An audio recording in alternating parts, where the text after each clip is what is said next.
Hello, some viewers. How are you all? Welcome back to another video. Guys, in this video, we are going to discuss what is Syslog and how we can install Syslog server in Windows system. Syslog is standard protocol for message logging and we'll get messages from routers, servers, and firewalls. Further, guys, you have downloaded the Syslog server. You can get this interface from this. You can download, which is a stable version. Stable version is this. So we can download an MSI that is 12 MB. So it's now showing me preparing to install. Click on next. I'll click on accept terms and condition. I'll click on next. I'll click on next. I'll click on install. So now it will take a little bit of time to install. So now it got created. Let me click on finish. Now you can see Syslog Watcher Manager. Just click on it. It will look like this. Okay. Now you can configure it if you want to click configure it. So you just click on configuration. See the configuration is there. Okay. If you want to start the server, you can start the server.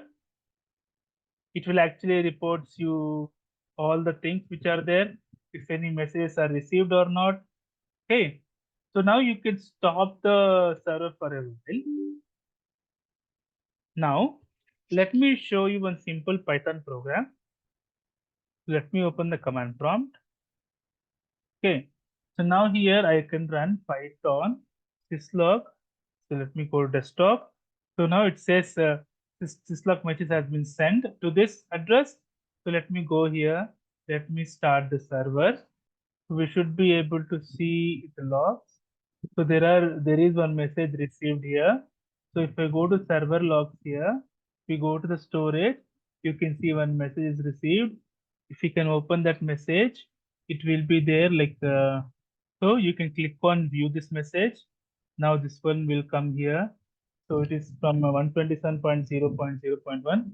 This is the message which was sent. Simple syslog message which we have created here. Okay. Hope you have liked the video, guys. If you like the video, please click on like. If you're new viewer, please click on subscribe. Till then, guys, take care. Have a great day. Bye bye.